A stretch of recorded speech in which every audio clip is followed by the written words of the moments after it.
J'ai fait un voyage dans la région sauvage de la Bretagne, qui est comme une zone sauvage désignée, située entre les parcs régionaux de Normandie et des Cévennes.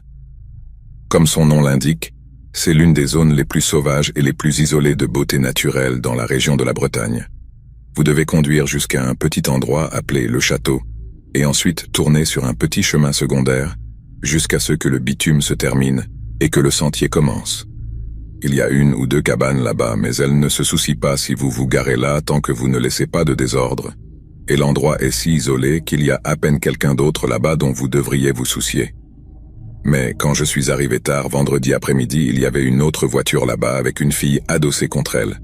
Elle était jolie, habillée en vêtements de randonnée, mais elle avait l'air en colère. Pas exactement furieuse ou quoi que ce soit, mais très contrariée par quelque chose. J'ai garé à une certaine distance d'elle. Je ne voulais pas la submerger ou provoquer de colère ou quoi que ce soit. Puis je suis descendu de la voiture et j'ai commencé à sortir mon équipement du coffre. Je ne voulais pas être un harceleur et entamer une conversation non désirée ou quoi que ce soit, alors j'ai résigné à passer à côté d'elle et à faire mes affaires.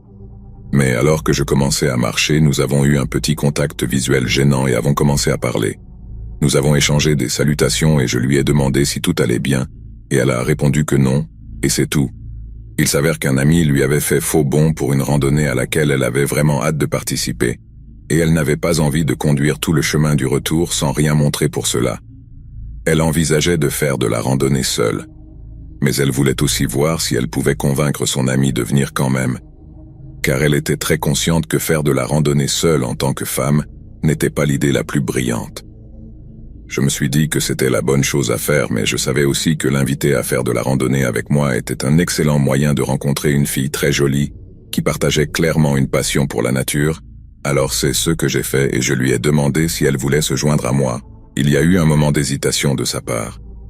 Elle ne semblait pas être le genre de fille qui irait simplement se promener sur un sentier forestier éloigné, avec un parfait inconnu, et pendant une seconde, j'ai pensé qu'elle allait me rejeter poliment.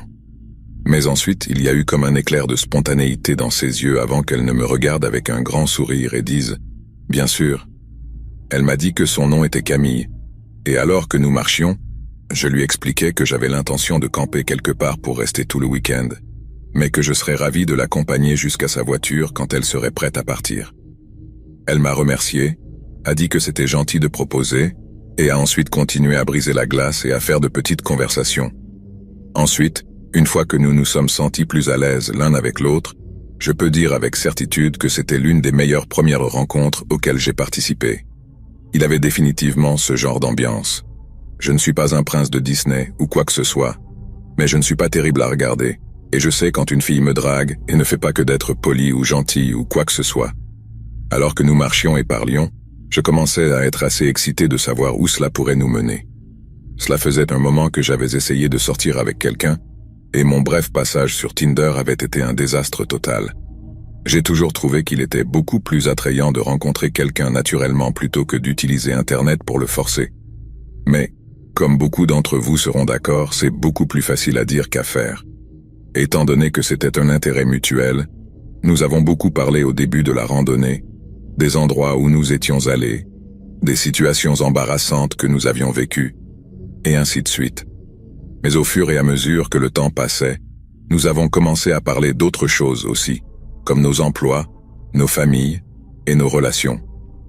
Elle m'a dit qu'elle était célibataire depuis un certain temps, mais qu'elle ne cherchait rien pour le moment. Mais elle a également précipitamment ajouté que si quelque chose de convenable se présentait, elle serait ouverte à changer d'avis sur le fait de ne rien chercher. Cela semblait être une déclaration chargée, mais elle était la bienvenue.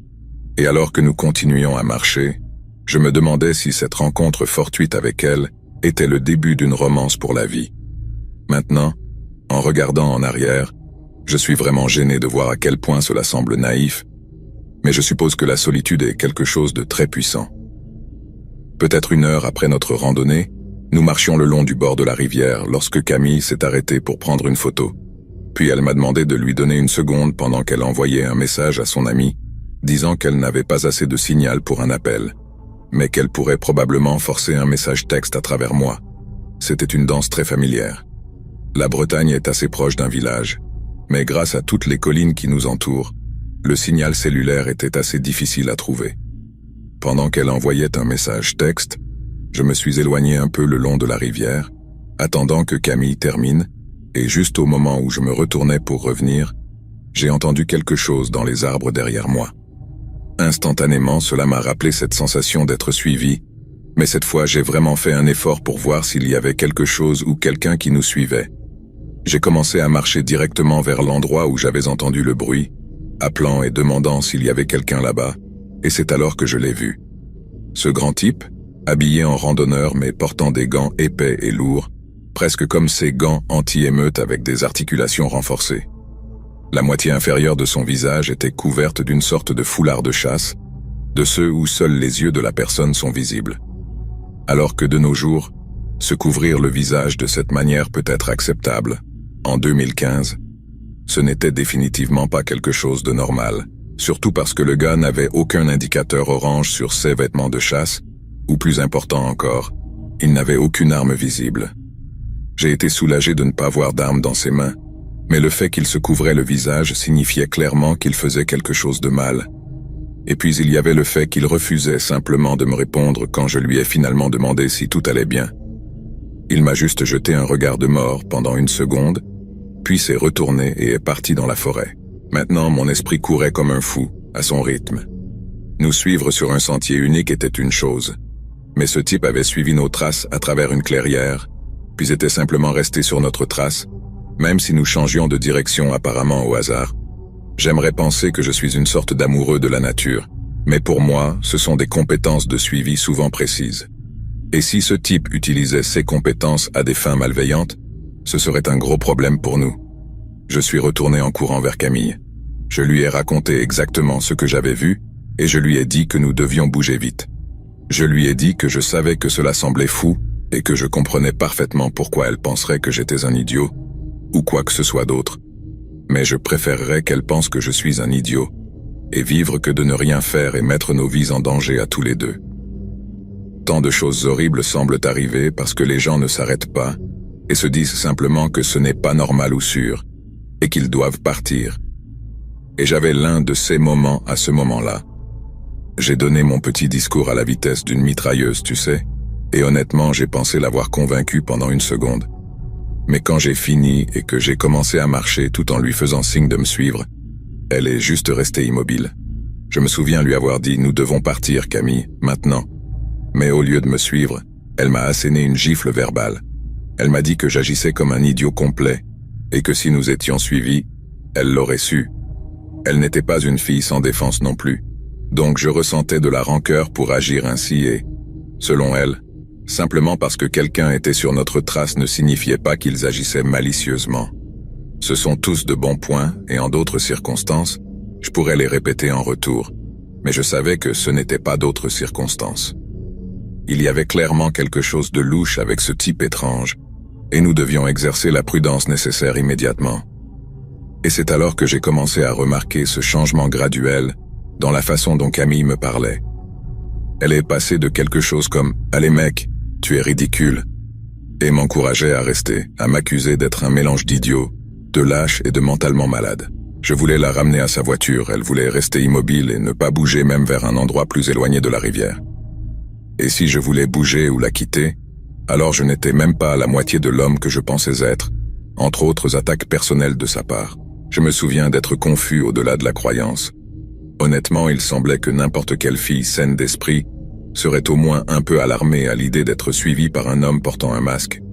Mais ici était Camille, même pas un peu dérangée par la vue de moi clairement perturbée alors que je l'avertissais du danger potentiel. Le seul facteur atténuant, je suppose, était l'idée qu'elle pensait que c'était moi qui essayais de la tromper pour, je ne sais pas, aller quelque part de plus reculé pour pouvoir être un tueur en série sans être découvert. Ça, je l'ai totalement compris et j'ai soupçonné que sa réticence venait de là, et non pas d'être stupide ou naïve ou pas assez méfiante pour ne pas répondre à mes avertissements.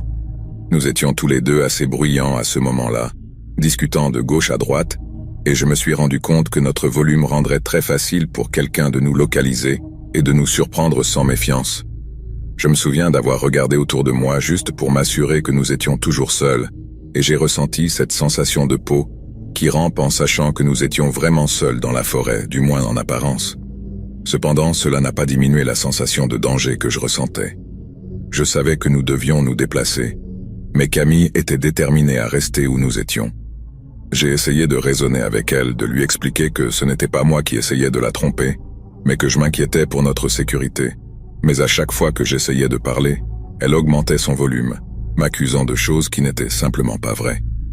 Finalement, j'ai décidé que je ne pouvais pas la forcer à partir avec moi. Si elle voulait rester là, elle en avait le droit, mais je ne pouvais pas rester et risquer ma propre sécurité. Je lui ai dit que j'irais chercher de l'aide et que je reviendrais dès que possible. Elle a acquiescé, visiblement contrariée, mais n'a rien dit. J'ai commencé à marcher aussi vite que possible, essayant de ne pas faire de bruit et faisant attention à tout son qui pourrait indiquer la présence de l'homme mystérieux qui nous suivait. J'étais nerveux et inquiet, mais aussi déterminé à trouver de l'aide dès que possible.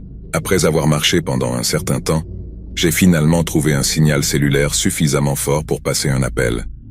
J'ai composé le numéro d'urgence et expliqué la situation du mieux que j'ai pu. Je leur ai donné la localisation approximative et leur ai demandé d'envoyer de l'aide aussi rapidement que possible. Après avoir raccroché, je me suis senti un peu soulagé, mais j'étais toujours inquiet pour Camille. J'espérais qu'elle allait bien et que l'aide arriverait à temps. J'ai continué à marcher en direction de l'endroit où nous avions laissé la voiture, gardant les yeux et les oreilles bien ouverts à la recherche de tout signe de danger. J'étais impatient d'arriver à la voiture et de conduire de retour au parking où j'espérais trouver les services d'urgence. Finalement, je suis arrivé à la voiture et je me suis rapidement installé à l'intérieur. J'ai démarré le moteur et j'ai conduit aussi vite que possible de retour au parking. Quand je suis arrivé, j'ai vu plusieurs véhicules d'urgence garés là-bas. Je me suis approché et j'ai expliqué la situation aux secouristes, qui se sont immédiatement mis en route pour rechercher Camille. Je me suis assis dans la voiture, ressentant un tourbillon d'émotions. J'étais inquiet pour Camille, mais aussi soulagé que l'aide soit en route. Je ne pouvais que espérer et prier pour que tout se passe bien.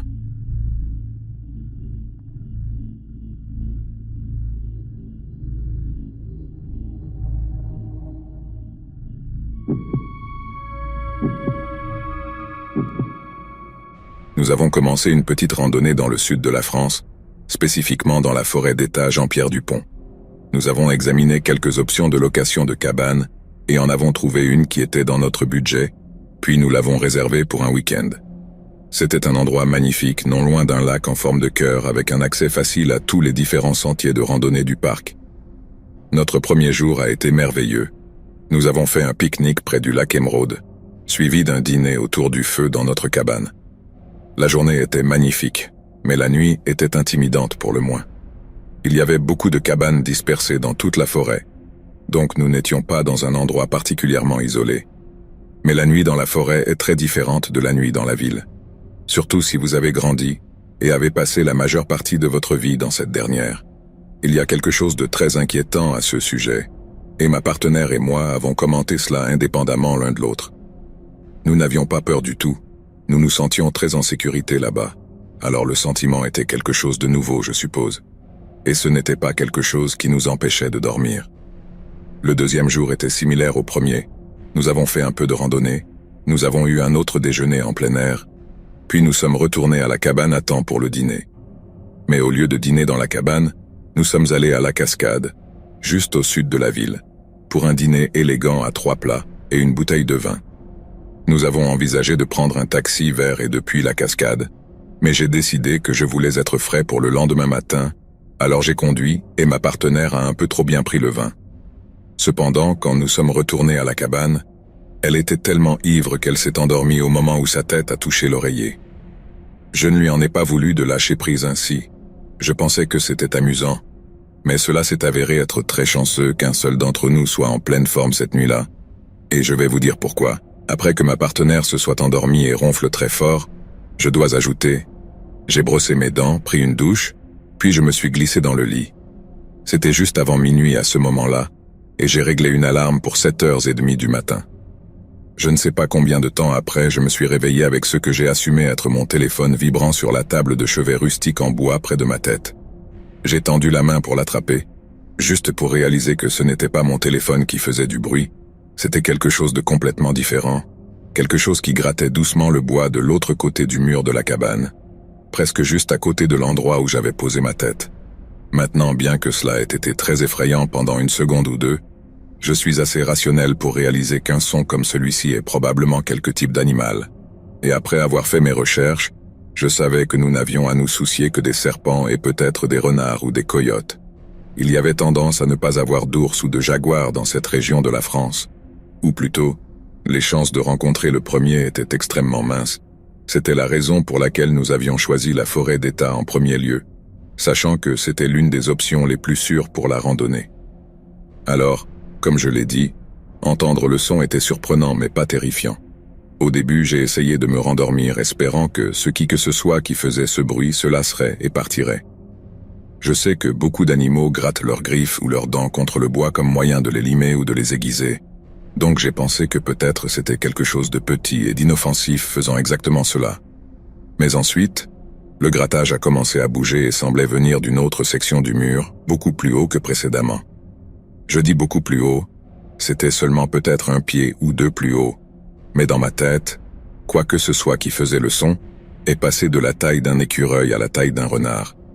Encore une fois, c'était assez alarmant, et j'ai relevé la tête de l'oreiller à nouveau en me demandant si je devais faire quelque chose. Finalement, je me suis levé du lit, je suis allé là où je pouvais entendre le grattage, puis j'ai frappé le mur quelques fois pour essayer de l'effrayer. Et effectivement, cela semblait fonctionner. Et le son de mon poing contre le mur n'a pas réveillé ma partenaire, donc je suis retourné au lit sans dire un mot. Je jure que j'étais sur le point de me rendormir quand le son de grattage a recommencé. J'ai réalisé que si je voulais avoir une sorte de bonne nuit de sommeil, je devrais sortir avec ma lampe de poche et vraiment effrayer cette chose. Alors je me suis levé du lit, j'ai enfilé quelques vêtements, puis je suis sorti dans l'obscurité avec ma lampe de poche.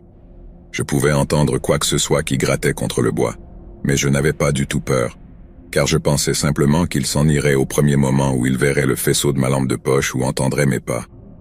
Et c'est exactement ce qu'il a fait, et je l'ai entendu courir dans l'obscurité juste avant de tourner au coin de la cabane. Mais au lieu du rythme familier de 4 pattes d'un renard ou d'un coyote, j'ai entendu le son très distinctif de quelque chose courant sur 2 pieds, pas 4. Ce n'était pas un animal. C'était une personne, et je jure devant Dieu que cette réalisation a rendu ce moment le plus terrifiant de toute ma vie.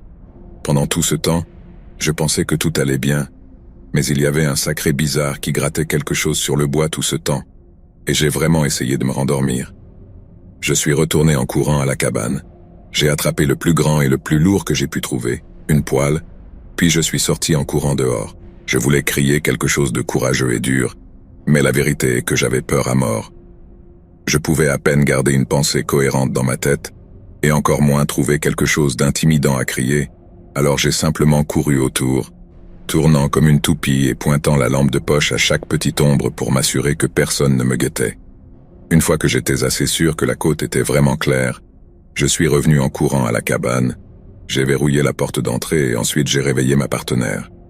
Elle était encore à moitié ivre, mais elle a repris ses esprits assez rapidement quand je lui ai dit de garder son téléphone portable à portée de main au cas où j'aurais besoin qu'elle appelle le 911.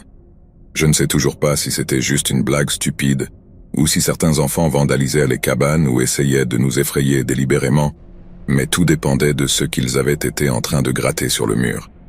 C'était clair, mais je n'étais pas d'humeur à simplement sortir à nouveau dans l'obscurité pour vérifier immédiatement.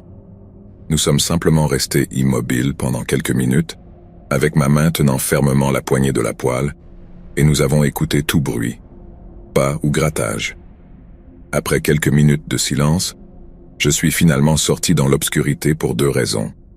D'abord pour m'assurer que nous étions vraiment seuls à nouveau, et deuxièmement pour voir ce diable avait été en train de gratter le mur extérieur de la cabane. J'étais effrayé, mais j'étais aussi prêt à fracasser le crâne de quiconque serait assez stupide pour m'attaquer de cette façon. Heureusement, je n'ai pas eu à me défendre ainsi, mais il n'y avait rien de réconfortant dans ce que j'ai trouvé gratté sur le mur de la cabane. Quand je l'ai vu pour la première fois, il semblait que quelqu'un avait essayé d'écrire un O ou le numéro 0 sous une lettre U ou V rayée de manière grossière. Le résultat était que ça ressemblait presque à quelqu'un avait essayé d'écrire VL, mais verticalement au lieu d'horizontalement. Aucun mot ne m'est venu à l'esprit immédiatement. Je veux dire, si c'était un O puis un I, peut-être qu'ils essayaient d'écrire le mot « tuer », auquel cas nous devrions nous inquiéter. Mais le V et le O, je n'avais aucune idée de ce que ça pourrait signifier. Convaincu qu'ils n'étaient rien de plus que des enfants étant des vandales stupides, j'ai dit à ma partenaire que j'étais sûr dehors, et qu'elle pouvait venir voir ce que les enfants avaient été en train de gratter. Elle avait l'air soulagée de savoir que ce n'était rien de trop sinistre, et que nous resterions probablement tranquilles pour le reste de notre séjour. En fait, tout ce sur quoi nous nous sommes tous deux concentrés pendant une minute ou deux, était de se demander si les propriétaires se serviraient de notre caution s'ils découvrirent les dégâts. Après que ma partenaire se soit habillée, nous sommes tous les deux sortis dehors pour inspecter les dégâts. J'ai dirigé ma lampe de poche dessus, lui montrant les formes étranges de V et O, et j'ai vu une expression de peur très visible sur son visage. Je lui ai demandé ce qu'elle pensait que c'était, et elle a demandé comment je ne pouvais pas le voir. Pour moi, c'était juste des formes ou des lettres étranges, et pour elle, c'était littéralement le diable. Je serai honnête, au début je ne l'ai vraiment pas vu, et j'ai pensé que ce n'était que ses nerfs qui parlaient, mais sa peur s'est avérée contagieuse, et quand elle a décidé qu'elle ne voulait pas rester une autre nuit dans la cabane, je n'étais pas en position de la faire rester. Je me souviens qu'elle a dit « Cela a toutes les alertes, nous serions idiots de ne pas partir maintenant. » Et honnêtement, elle avait raison. Peu importait qui était ou pourquoi ils avaient été en train de gratter quelque chose sur le mur de notre cabane. Notre voiture était dehors et ils pouvaient littéralement voir que la cabane était occupée. Et qui diable se promène dans la forêt au milieu de la nuit de cette façon? Personne avec de bonnes intentions, c'est sûr. Nous avons rassemblé nos affaires, les avons toutes jetées dans la voiture, et sommes partis dès que possible. D'abord, ma partenaire a appelé la police pour signaler ce qui s'était passé, puis a laissé un message au propriétaire de la cabane expliquant la situation. Ils ont été assez gentils pour nous rembourser la dernière nuit de séjour et nous rendre notre caution intégralement, dissipant ainsi notre étrange théorie du complot selon laquelle les propriétaires essayaient de récupérer notre caution. Nous n'avons toujours aucune idée de qui ou de quoi était en train de se passer cette nuit-là. Et honnêtement, je suis ouvert à l'idée que nous avons simplement réagi de manière excessive à une blague stupide ou quelque chose du genre. Mais cela dit, je n'ai aucun regret d'avoir écourté nos petites vacances parce que ma partenaire a raison. Nous avons vu assez de films d'horreur pour savoir que vous ne restez pas lorsque les choses deviennent bizarres.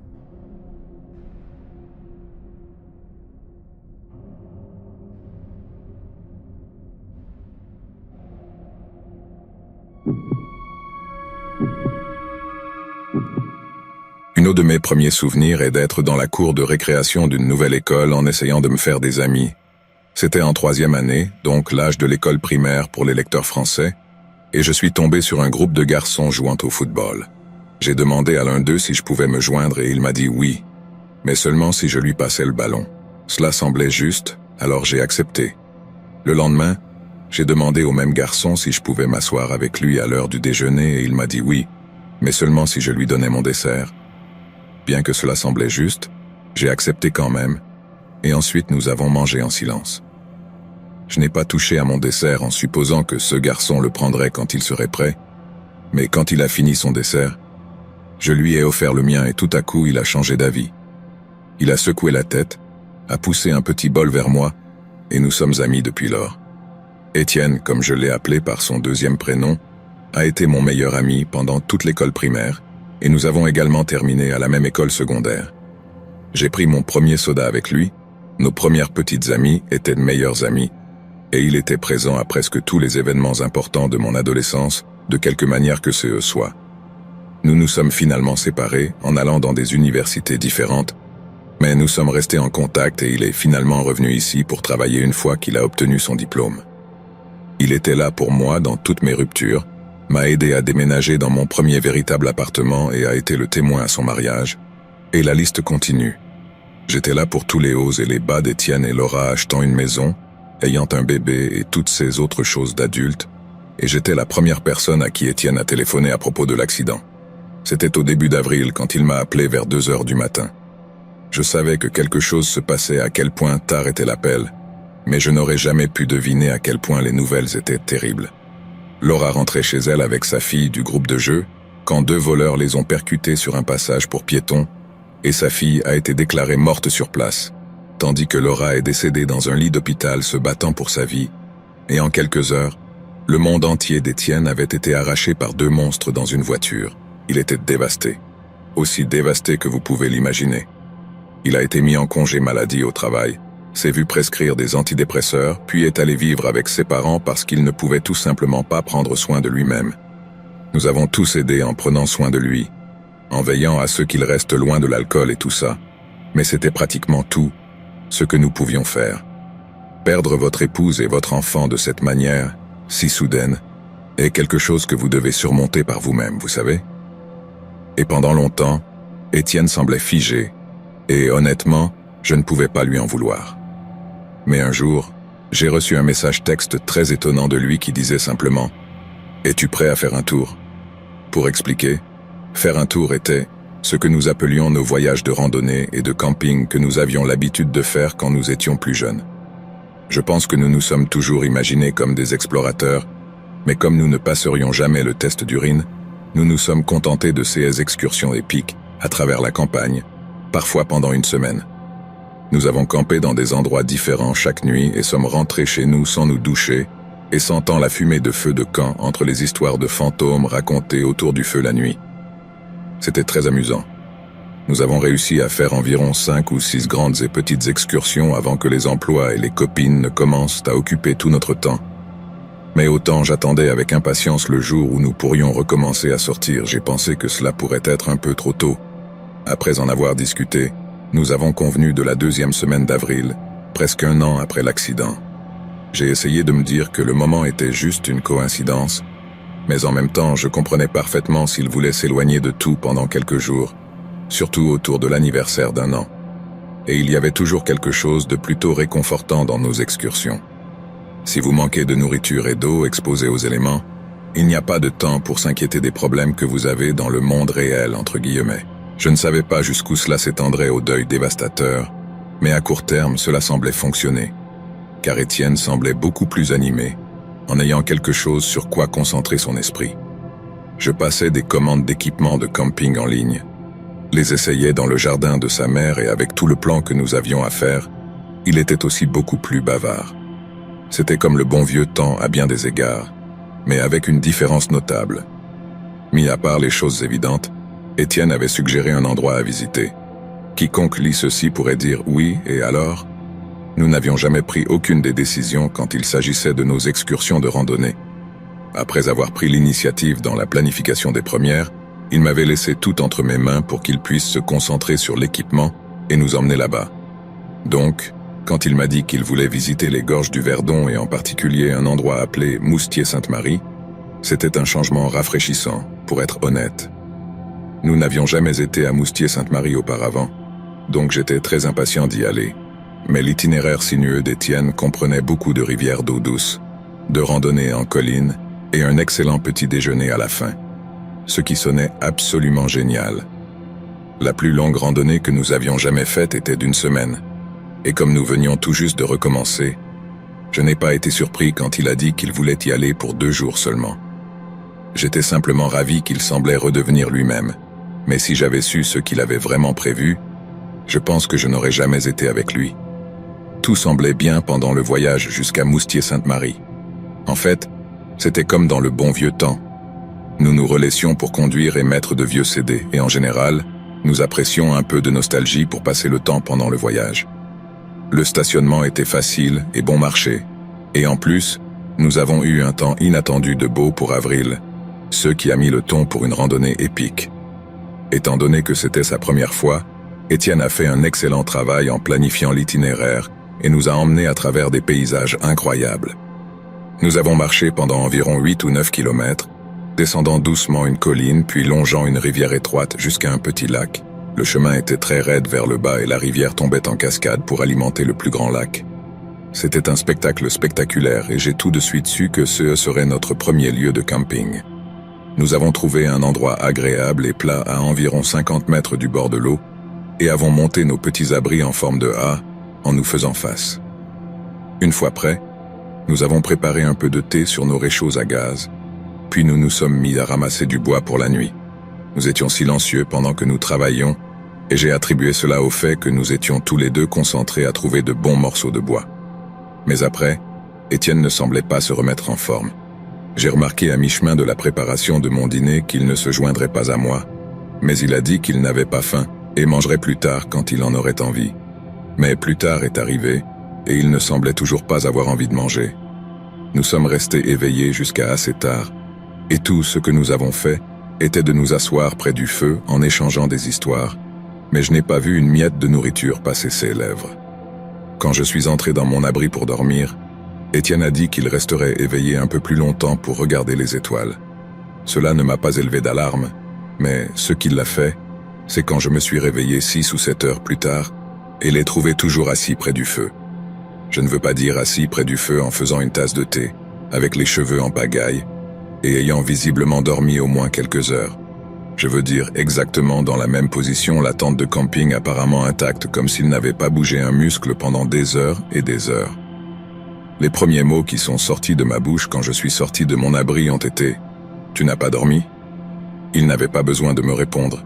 Les énormes cernes sous ses yeux en disaient long, et c'est alors que j'ai commencé à réaliser que peut-être accepter le voyage de camping n'était pas une bonne idée. Je lui ai demandé s'il allait bien et j'ai vraiment ri un peu quand il m'a dit un peu fatigué. J'ai répondu en lui demandant s'il allait vraiment bien avant de lui dire qu'il n'y avait pas de honte à abandonner et à rentrer chez lui s'il ne se sentait vraiment pas bien. C'était un bluff total mais ça a marché, et c'est alors qu'il m'a dit partiellement ce qu'il avait prévu. Il n'y avait pas de randonnée, pas de balade en rivière pendant quelques jours avant un grand petit déjeuner à Moustier-Sainte-Marie. Lui et moi, en utilisant ces mots, avions besoin de faire quelque chose pour Juliette et le bébé, et cette chose impliquait de ne pas manger ni dormir. Il était autorisé à boire de l'eau, mais seulement quand il avait vraiment soif, et après s'être abstenu de manger et de dormir pendant 3 jours, il irait à la cascade. Vous vous souvenez de la cascade que j'ai mentionnée? Celle que nous avions en vue depuis notre campement. Eh bien, Étienne a dit qu'il y avait un petit creux dans le rocher derrière elle. Ce n'était rien de grand, juste assez grand pour qu'une personne puisse s'asseoir sans trop se mouiller. Et quand je lui ai demandé comment il le savait, il m'a dit qu'il l'avait vérifié pendant la nuit. Tout était exactement comme il l'avait dit que ça serait. Et quand je lui ai demandé ce que c'était, Étienne a dit qu'il était trop fatigué pour expliquer. La seule raison pour laquelle il a expliqué partiellement ce qu'il faisait était parce qu'il avait besoin de moi là-bas, et qu'il pensait que s'il ne me le disait pas, je pourrais vraiment partir. Il savait à quoi cela ressemblait, un type qui se laisse mourir de faim parce qu'il en a marre de vivre, ou quelque chose comme ça, mais il m'a assuré que ce n'était pas le cas. Il avait besoin de moi là-bas pour l'aider à retourner à la voiture quand CE serait fini parce qu'il serait probablement trop faible pour le faire lui-même. Je me souviens d'être assis là près du feu pendant 1 minute ou 2, stupéfait en silence, essayant de comprendre ce qu'Étienne me disait. Quand j'ai finalement rassemblé mes pensées, je lui ai demandé pourquoi il devait s'asseoir dans ce petit creux après 3 jours sans manger ni dormir. Je l'aiderais bien sûr, mais j'avais juste besoin de savoir pourquoi. Encore une fois, il a seulement dit quelque chose comme « c'est pour Juliette et le bébé ». Et si je suis honnête, c'était aussi bon qu'une explication que j'avais besoin. Je n'avais aucune idée de ce qu'il essayait de faire, mais je savais que ce serait difficile et probablement dangereux aussi. Mais que pouvez-vous faire d'autre quand un ami vous demande de faire quelque chose comme ça, vous disant qu'il ne peut faire confiance à personne d'autre pour le faire? Il n'y avait aucun moyen de le sortir de là. Partir simplement n'était pas une option et, autant cela semblait être la meilleure option, appeler les services d'urgence semblait être une trahison. Imaginez que quelqu'un mette toute cette confiance en vous, et que vous refusez simplement et les faites arrêter. Je sais que c'est la réponse émotionnelle et non rationnelle, mais à ce moment-là, cela ne semblait tout simplement pas correct. Il n'y avait pas l'air d'y avoir d'autre option que de faire ce qu'il demandait pour m'assurer que quoi qu'il arrive, tout irait bien de l'autre côté. Il s'avère que le premier jour de son jeûne était en réalité la veille de notre départ. Le deuxième jour était la randonnée jusqu'à la cascade. Étienne semblait un peu épuisé pendant la randonnée, mais je l'ai attribué à l'âge et à une mauvaise nuit de sommeil ou quelque chose comme ça. Donc, ce deuxième jour où nous étions à Moustier-Sainte-Marie, ce serait le 3e et dernier jour sans manger ni dormir, ce qui signifiait que son plan entier se terminerait tard dans la nuit. Cela semblait être une bonne nouvelle quand je l'ai entendu, mais je m'inquiétais toujours de le voir dans un état si mauvais. C'était le manque de sommeil qui l'avait vraiment épuisé. J'ai pu voir comment son cerveau se détériorait en étant éveillé aussi longtemps sans carburant, et quand il est allé aux toilettes, son urine était brune.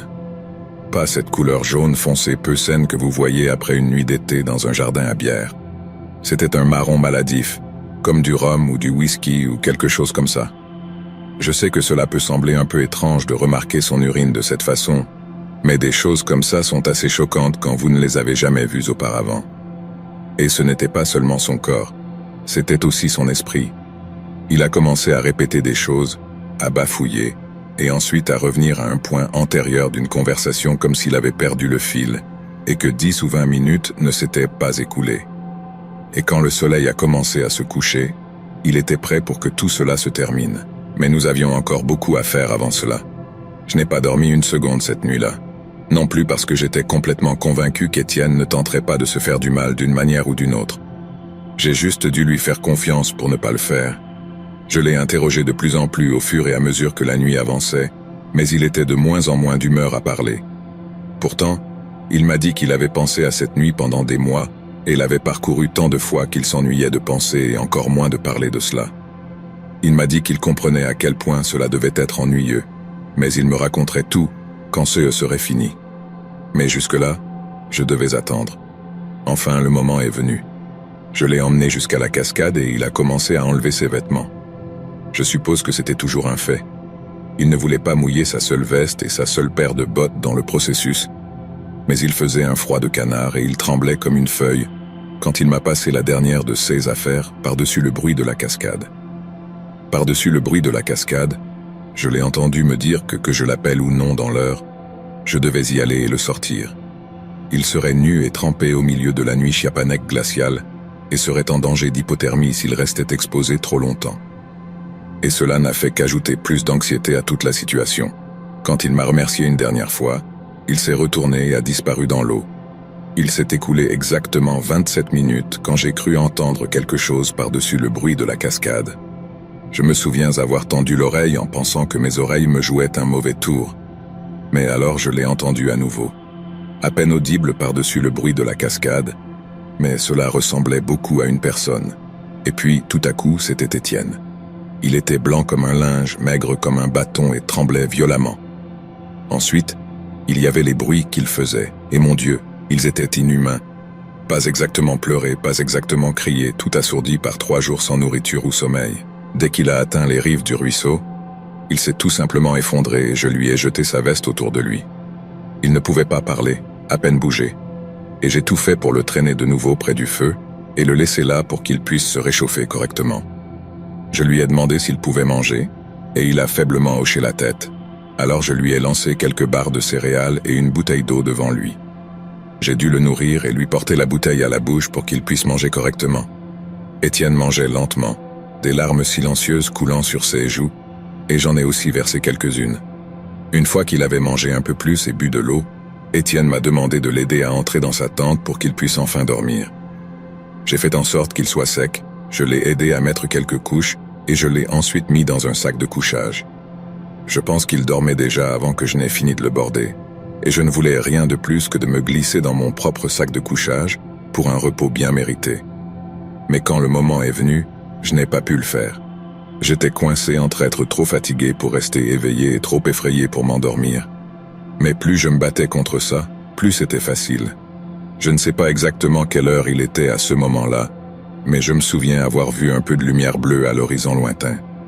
J'ai fermé les yeux pendant une seconde, et ensuite la prochaine chose que je savais, c'était que c'était en plein jour. Mes yeux brûlaient, et je me sentais malade de la fatigue. Mais quand j'ai vu que Étienne était toujours là, respirant et endormi, je savais que tout irait bien. J'ai essayé de dormir quelques heures de plus, mais un cerveau hyperactif alimenté par une sieste rendait cela impossible. Je voulais le réveiller, le faire manger un peu plus et lui donner un peu de café, mais c'était pour des raisons égoïstes.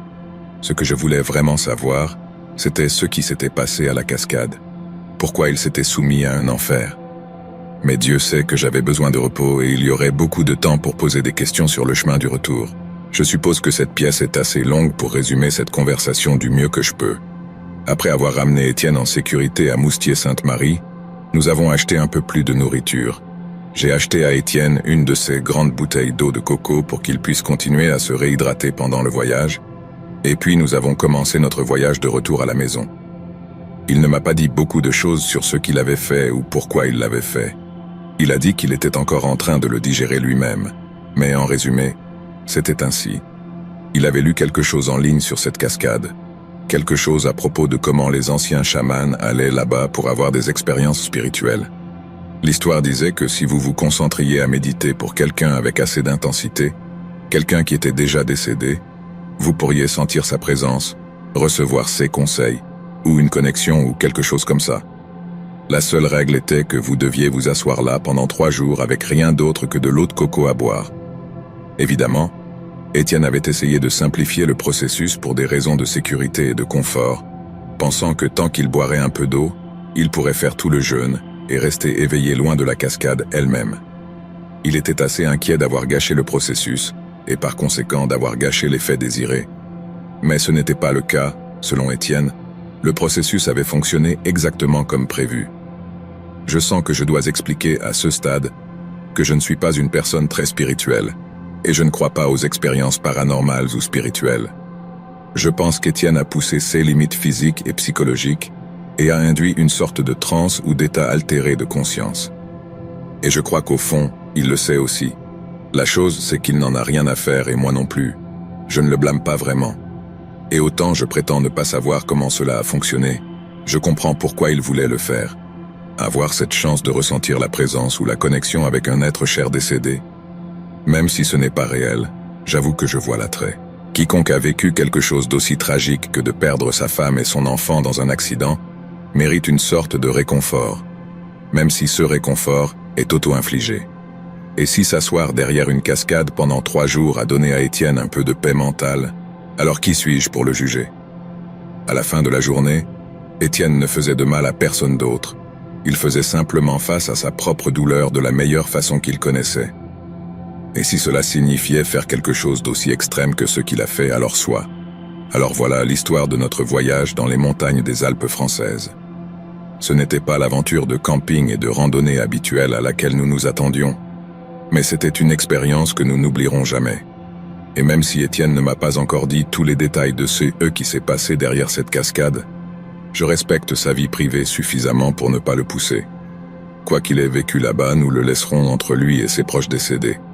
L'important, c'est qu'après tout, Étienne se porte beaucoup mieux. Et c'est la seule chose qui compte vraiment. Cette expérience a été profondément bouleversante pour nous deux, mais elle a également renforcé notre amitié d'une manière que je n'aurais jamais imaginée. Nous avons partagé quelque chose d'intime et de puissant, et cela a créé un lien indélébile entre nous. Peu importe ce que l'avenir nous réserve, je sais que nous pourrons toujours compter l'un sur l'autre pour nous soutenir à travers les épreuves de la vie.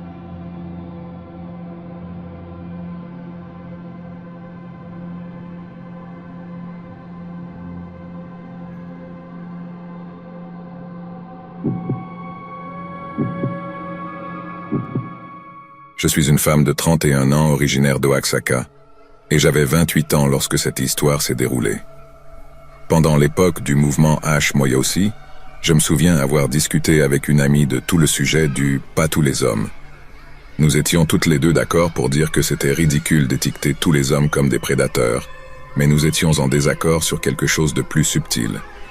Mon amie pensait que, étant donné que pratiquement n'importe qui, peu importe à quel point il semblait gentil ou agréable, pourrait être un prédateur, il était logique d'exercer un certain degré de prudence avec chaque homme en dehors de la famille immédiate. Pour ma part, je pensais que c'était une façon assez pessimiste de voir les choses et qu'il était censé d'utiliser la prudence au cas par cas. Je n'allais pas composer les premiers 2 chiffres du 911 sur mon téléphone si un chauffeur Uber me demandait comment avait été ma journée, mais je prendrais mon spray au poivre si je me dirigeais vers une rue sombre. Nous avons débattu de cela pendant un certain temps, tout en prenant quelques verres, et bien que ce furent toujours des échanges amicaux, nous n'avons jamais abouti à une conclusion solide. Cependant, mon amie a dit quelque chose qui m'a vraiment marqué. Pas tous les hommes, mais un seul suffit. Je ne savais pas à quel point elle avait raison. Voyez-vous, quelques mois plus tard, je conduisais jusqu'à Ville de Bravo dans ma région natale d'Oaxaca. J'ai garé ma voiture sur l'ancien parking du barrage, puis je me suis dirigé depuis mon sentier préféré vers les montagnes environnantes. De toute façon, je suis monté jusqu'à presque où commencent les sentiers, j'ai pris mes photos, puis j'ai commencé à redescendre vers le village, prenant des photos en chemin. À mi-chemin, je suis arrivé à un embranchement sur le sentier à ma gauche, et quand j'ai regardé, j'ai vu quelqu'un debout là sur le sentier. Il s'est immédiatement démarqué parce qu'il ne portait pas de vêtements de randonnée. Et je n'avais jamais vu personne si haut sur le sentier sans porter d'équipement de montagne ou de randonnée. Il avait les cheveux longs, des baskets, un short ample et un t-shirt, un skater blanc moyen, peut-être de 20 à 24 ans, je suppose. Ce n'était pas vraiment extraordinaire en soi, mais ce gars-là n'avait pas de sac à dos ni de bouteille d'eau. Il semblait juste perdu. Nous nous sommes regardés pendant une seconde, et je lui ai souri poliment avant de poursuivre mon chemin. Mais pendant que je le faisais, je l'ai entendu m'appeler avec quelque chose comme « ce sentier monte vers la montagne ». Je lui ai dit que non, mais que je le conduirais vers un sentier qu'il ferait. Puis je lui ai souhaité bonne chance et j'ai continué à marcher. Je ne pense même pas avoir fait 4 ou 5 pas avant de l'entendre appeler à nouveau. Mais cette fois, il a dit quelque chose de si étrange que ça m'a vraiment fait rire silencieusement. Le gars dit, d'une manière qui faisait penser qu'il y avait eu une légère confusion.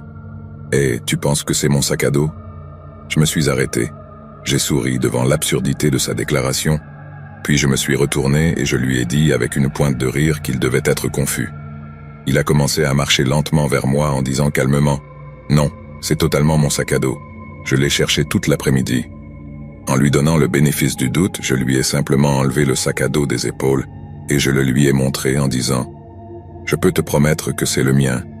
Il a même mon nom, regarde. » Et je lui ai montré l'étiquette où était écrit « Maddy ». Il s'est penché et a plissé les yeux comme si l'écriture était minuscule et pas en lettres majuscules grandes, puis il m'a demandé d'une voix qui semblait vraiment blessée. « Pourquoi tu ferais ça ?» Je me souviens littéralement d'avoir entendu le jingle de Astérisque. Quel est le slogan? Dans ma tête, et ce gars jouait une blague stupide avec moi avec son ami qui enregistrait depuis derrière un arbre, où il était vraiment fou, et je n'allais pas rester pour découvrir lequel était le vrai. J'ai poussé ma courtoisie à fond, je lui ai souri et je lui ai dit « Désolé, mais je dois y aller.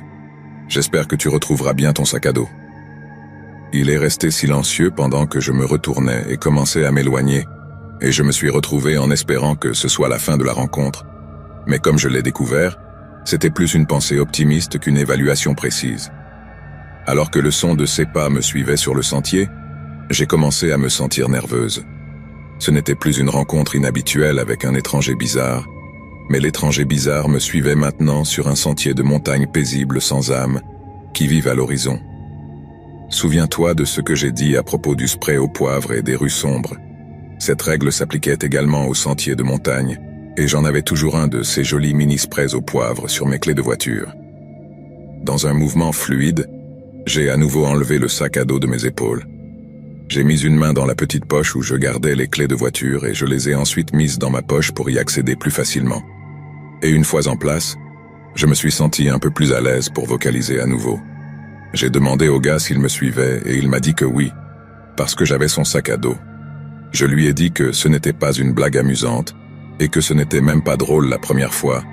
Et il m'a dit que ce n'était pas une blague, qu'il voulait que je lui rende son sac à dos et que si je ne le faisais pas, il devrait le prendre par la force. Nous continuions à marcher, moi avec le dos tourné vers lui et lui à environ 5 mètres derrière moi. J'ai dit au gars que ça commençait à ressembler à une menace. Quand il a entendu cela, il a adopté un ton indigné, me demandant comment j'osais me faire passer pour une victime alors que c'était moi qui avais volé son sac à dos. J'étais tellement convaincu que c'était une blague à ce moment-là que je me suis vraiment arrêté.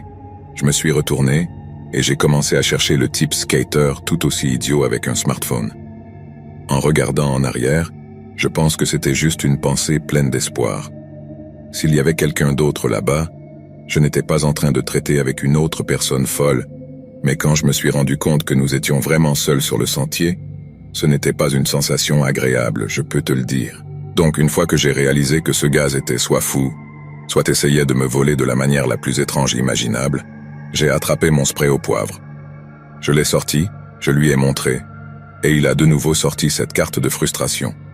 Je lui ai dit que s'il ne cessait pas de me suivre, je le vaporiserais avec le spray au poivre, et ensuite j'appellerais la police.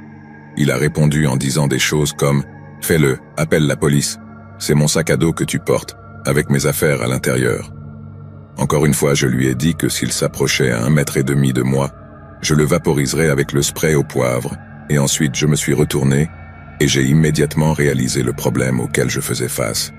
Si je voulais vraiment être en sécurité, Je devrais reculer tout le reste du chemin jusqu'à Ville de Bravo.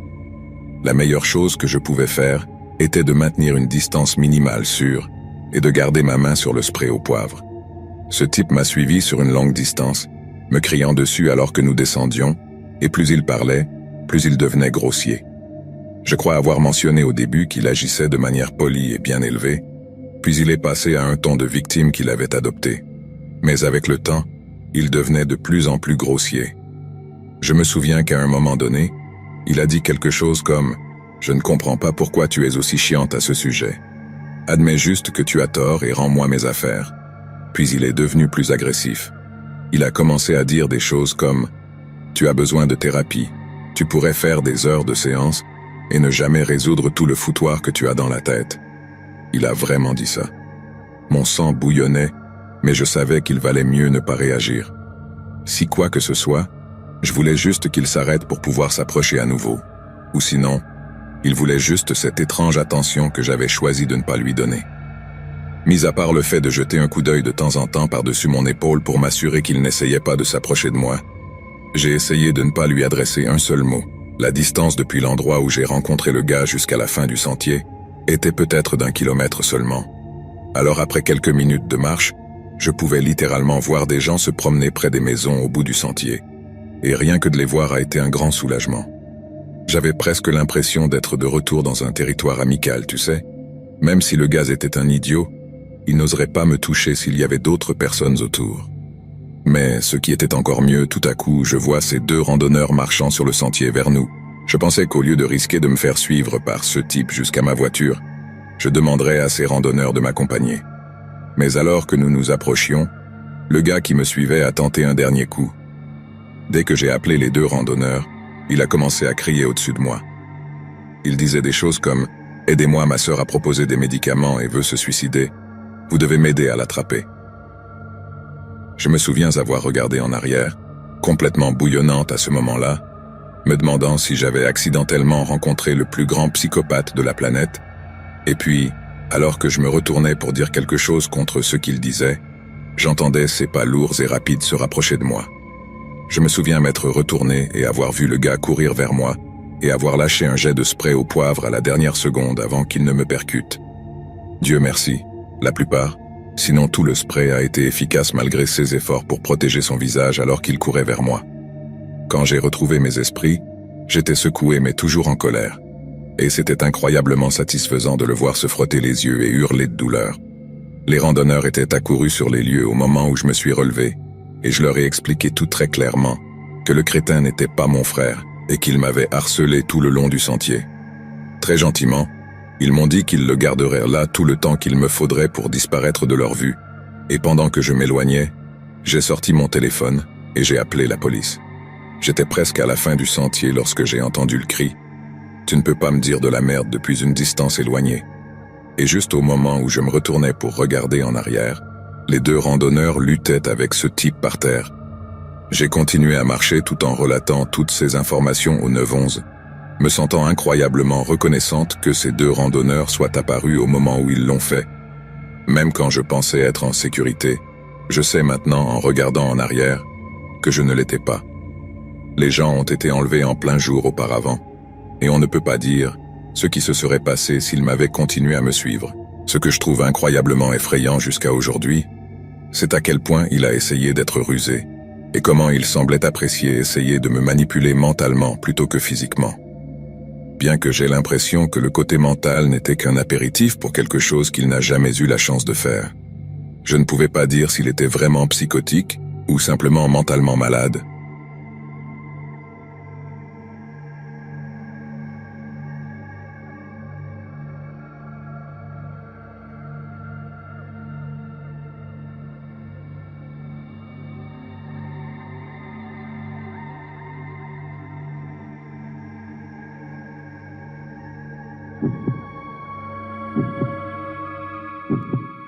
Comme travailleuse et leader naturel, avec des ambitions d'aller au Teachers College de l'Université autonome de Lyon.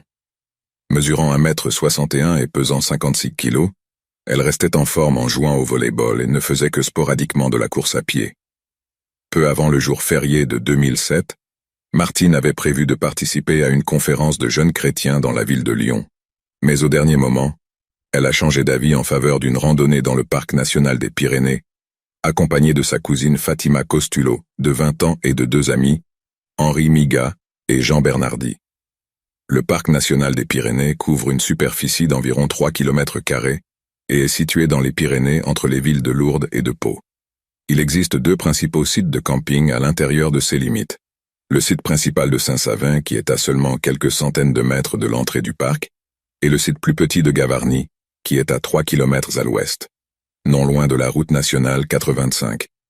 La plupart des sentiers de randonnée dans le parc sont relativement faciles, avec une moyenne de 3 à 5 km. La seule exception est le sentier de la montagne, qui a une longueur impressionnante de 53 km et traverse le parc depuis Gavarnie jusqu'au village de Cauterets. Quitter les sentiers pour atteindre la cascade de Gavarnie vous conduit à ceux que certains ont décrits comme le terrain le plus accidenté de la région.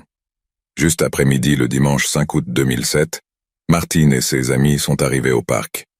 Martine avait conduit pendant les 14 heures de trajet depuis Lyon, et après avoir complété ce qui est devenu un voyage de 2 jours, le groupe était épuisé.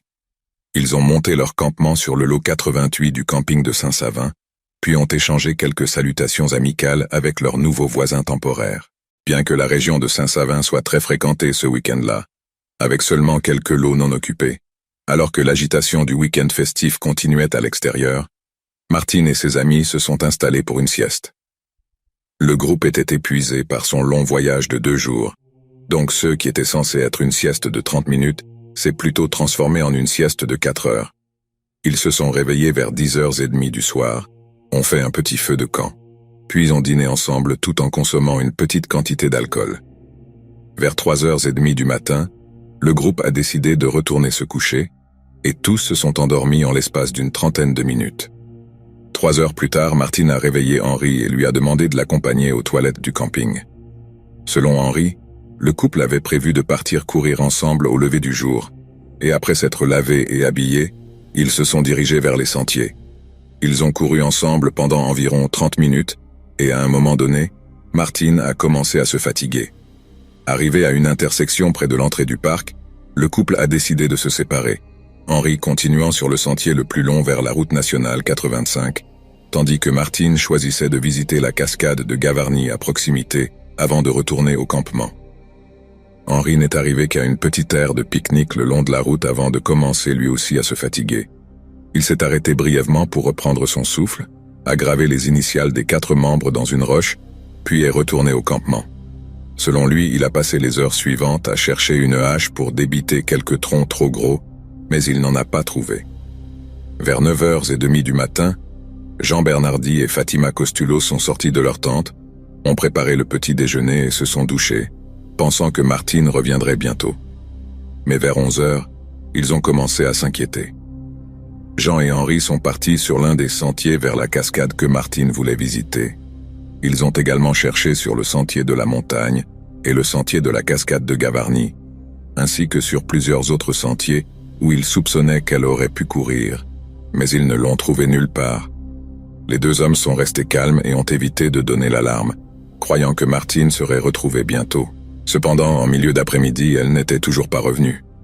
Vers 2h de l'après-midi, le groupe s'est approché d'un garde forestier du parc pour signaler la disparition de Martine. Les gardes forestiers du parc se sont joints au groupe d'amis et ont continué à chercher sur les sentiers et les plages voisins. Lorsqu'il est devenu évident qu'elle avait disparu, ils leur ont conseillé de signaler sa disparition à la police. L'équipe d'intervention d'urgence régionale de la police de Lyon a pris en charge la recherche et a rapidement établi un poste de commandement près de la cascade de Gavarnie. Près de 100 personnes ont alors parcouru la zone, y compris des policiers, des pompiers et des plongeurs spécialement formés qui ont cherché dans les rivières et les ruisseaux voisins. Ils ont utilisé des équipements GPS, un radar subaquatique, des caméras infrarouges et 4 unités canines, ainsi que 2 avions à voilure fixe, un hydravion et 3 hélicoptères et une grande variété d'embarcations. Cependant, aucun signe de Martine n'a été trouvé. Les conditions météorologiques adverses et le terrain accidenté ont considérablement compliqué la recherche, et certains membres de l'équipe de recherche ont été gravement blessés au cours de leur travail. un homme a nécessité une intervention chirurgicale d'urgence après un accident lors de sa descente, ce qui a entraîné des lacérations faciales horribles, tandis qu'un autre a été conduit à l'hôpital avec une cheville tordue et un genou blessé après une chute dans une pente raide. Un aspect inhabituel de la recherche a été l'utilisation de chiens de recherche qui ont parcouru les sentiers de la cascade de Gavarnie et de la montagne à la recherche de Martine. Bien qu'ils aient détecté sa trace à des endroits où elle avait couru avec Henri Miga, il n'y avait pas de trace d'elle ailleurs, y compris près de la cascade. Elle avait disparu, mais sa piste olfactive suggérait qu'elle avait quitté le parc. À ce stade, la recherche de Martine est devenue hautement scientifique. Les équipes de recherche ont commencé à étudier des cartes de la région pour identifier les corridors anthropogéniques, qui sont des sentiers naturels qui se trouvent en dehors des sentiers battus, comme des ruisseaux ou des rivières, voire des lignes électriques. Tout ce que quelqu'un pourrait croire les mènerait de retour à la civilisation. Ils ont également basé leur zone de recherche de la phase 2 sur un profil de comportement hautement avancé des randonneurs perdus, indiquant qu'il y avait 90% de chances qu'elle soit encore dans un rayon de 8 km de sa dernière position connue, mais son état de santé était une toute autre question. La stratégie a conduit à quelques développements intéressants dans la recherche. On a récupéré une paire de chaussettes d'un puits profond d'eau dans la rivière Gavarnie, un affluent qui se jette dans le Gave de Pau. Les équipes de recherche ont également trouvé plusieurs empreintes dans la zone herbeuse du sol, non loin de la cascade. Et bien que les empreintes correspondaient à la taille de la chaussure Diakovic, l'absence d'un motif de semelle préservé rendait impossible de déterminer si elles avaient été créées par l'une de ces chaussures de course. Contre l'avis de la police nationale, la famille de Martine s'est rendue à la cascade de Gavarnie. Là, ils ont installé une série de tentes sur des lots loués par des amis et des bienfaiteurs, et ont refusé de partir tant que Martine n'aurait pas été retrouvée. Ils ont été accompagnés de René Escarpe, un prêtre catholique et également philippin français, qui a célébré des messes spéciales pour la famille pour apaiser leurs craintes. Escarpe a également aidé à augmenter le profil public de l'affaire, et en seulement quelques jours, une équipe d'environ 200 volontaires cherchait dans les environs. L'équipe comprenait des politiciens des villes voisines de Lourdes et Pau, mais aussi quelques membres très expérimentés de recherche et de sauvetage qui ne profitaient pas seulement de l'occasion comme une séance photo. Le 11 août, une recherche de 8 heures complète a eu lieu, couvrant la zone entre la plage est du parc national et la route nationale 85. Le lendemain, une autre longue recherche a eu lieu, mais cette fois moins de 100 des volontaires initiaux se sont présentés pour réessayer. Frustrés par le manque de résultats, les membres de la famille de Martine ont admis ouvertement que leur espoir s'estompait. Les hauts fonctionnaires de la police nationale leur ont assuré que les chances de survie de Martine étaient élevées, mais leurs proches étaient clairement prêts au pire. Le 21 août, la police a commencé à utiliser un euphémisme inquiétant pour désigner Martine comme une personne non réceptive, ce qui signifie qu'elle n'aurait pas pu répondre si les chercheurs l'avaient appelée. Cela a conduit à la réaffectation de toutes les aéronefs et unités canines loin de la recherche, laissant seulement une équipe réduite de 20 officiers pour poursuivre l'effort. 2 jours plus tard, la recherche a été annulée et il a été annoncé que les théories d'enquête se concentraient désormais sur la possibilité d'un enlèvement. Cependant, la famille Diakovic a à nouveau critiqué ouvertement l'enquête, affirmant que la théorie de l'enlèvement n'était basée sur aucune preuve concrète. Il était largement accepté que, vivante ou morte, Martine n'était plus dans le parc. Mais si tel était le cas, où était-elle allée? Certains soutiennent que Martine a disparu à la suite d'une attaque de loup et que tout reste potentiel a été emporté et consommé par l'animal. Cependant, si tel était le cas, il y aurait certainement des preuves sous forme de vêtements déchirés, de sang ou de traces de traînées. Un expert local de la faune a été cité disant que ce n'était pas impossible mais très improbable que Martine ait été victime d'un loup et que ces prédateurs voyagent rarement plus de 185 mètres avant de consommer une proie. Une autre possibilité est que Martine soit décédée à la suite de CE qui pourrait légalement être qualifié d'accident. Beaucoup ont cité le manque d'expérience de Martine en randonnée en pleine nature et croyaient qu'elle avait probablement été désorientée et s'était perdue, surtout si elle était déjà épuisée après son long voyage de 2 jours. Cependant, une fois de plus, si tel avait été le cas, des traces d'elle auraient été retrouvées, même si c'était la découverte tragique de son corps sans vie. Dans cette optique, nous commençons à comprendre les frustrations éprouvées par les forces de l'ordre et pourquoi de plus en plus de personnes impliquées ont commencé à soupçonner des manigances. Aussi récemment qu'en 2018, la mère de Martine avait exprimé sa conviction que sa fille avait été enlevée ou assassinée, citant la proximité de la route nationale 40. Elisabeth croyait que sa fille, trop confiante, aurait pu être une cible parfaite pour un éventuel meurtrier, qui aurait ensuite pu s'échapper presque instantanément malgré les allégations selon lesquelles les 3 amis de Martine avaient quelque chose à voir avec sa disparition. Ils ont vigoureusement nié toute implication et ne sont pas considérés comme suspects. Don MacArthur, ancien maire de Lourdes, a déclaré qu'il ne pensait pas que les résidents locaux étaient coupables de son enlèvement ou de son meurtre. Selon lui, le seul autre meurtre connu dans la région a eu lieu en 2005 et était principalement lié au trafic de drogue locale. Peut-être l'une des théories les plus probables a été avancée par l'animateur du podcast Le Prochain Pas de Imer, David Ridgen, qui a suggéré que le prédateur sexuel condamné Édouard Léon aurait pu être impliqué dans la disparition de Martine, étant donné son histoire d'abus sur des adolescents. De plus, la disparition de Martine s'inscrit dans la fenêtre de temps où Léon rôdait activement. Ridgen a théorisé qu'après sa course, Martine a retiré ses chaussettes pour entrer dans les eaux de la rivière Gavarnie. Et c'est là qu'elle a été embusquée par son assassin. Il a rejeté l'idée que les chaussettes récupérées dans la rivière ne pouvaient pas appartenir à Martine, disant qu'elles semblaient seulement plus grandes à cause de leur immersion pendant si longtemps. Cependant, les théories de Ridgen, bien qu'elles semblent être bien pensées, ont été largement rejetées par la police nationale de France, qui ne croit pas que Martine ait été délibérément ou malicieusement assassinée. En fait, 1 ou 2 détectives ont même suggéré l'idée que Martine aurait pu disparaître intentionnellement pour rompre les liens avec sa communauté et sa famille. Certes, ce ne serait pas la première fois qu'un membre d'une communauté religieuse stricte aurait un changement soudain de cœur et, au lieu de faire face à la colère et à la honte de ses proches, disparaîtrait. Cependant, il y a des preuves solides suggérant que Martine entretenait une relation merveilleuse avec ses parents et continuait à partager sa profonde foi chrétienne. Elle était ferme dans sa participation à certaines organisations de jeunes chrétiennes, et même après s'être retirée de sa conférence la plus récente, elle a opté pour un week-end de camping avec des amis rencontrés lors d'une de ces mêmes conférences.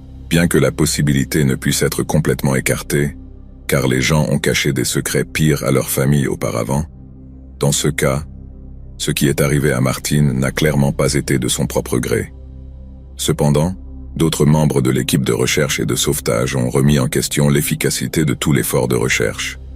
Un volontaire a affirmé que des sections entières de la forêt étaient si denses que si une personne était immobilisée, la masse végétale environnante serait suffisante pour maintenir son corps debout, ce qui pourrait potentiellement dissimuler le corps à toute autre équipe de recherche aérienne, qui a largement couvert la majeure partie du terrain lors de la recherche.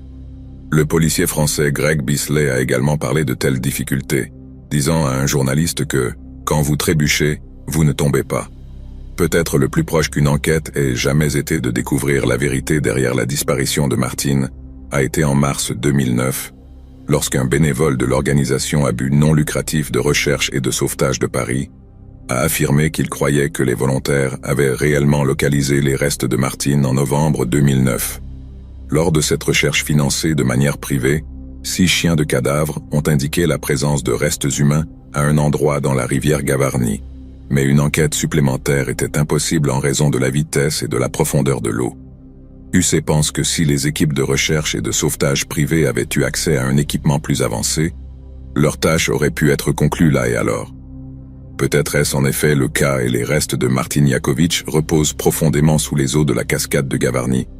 Mais tout comme de nombreuses autres pistes dans l'affaire se sont révélées être des impasses, peut-être que la raison pour laquelle elle n'a jamais été retrouvée dans le parc est qu'elle n'est plus là. Comme l'a dit un policier, l'absence de reste est peut-être le meilleur indicateur possible que Martine a été enlevée, ce qui pose la question, le prédateur qui l'a prise a-t-il trouvé une autre forme de justice indirecte, ou marche-t-il encore parmi nous ?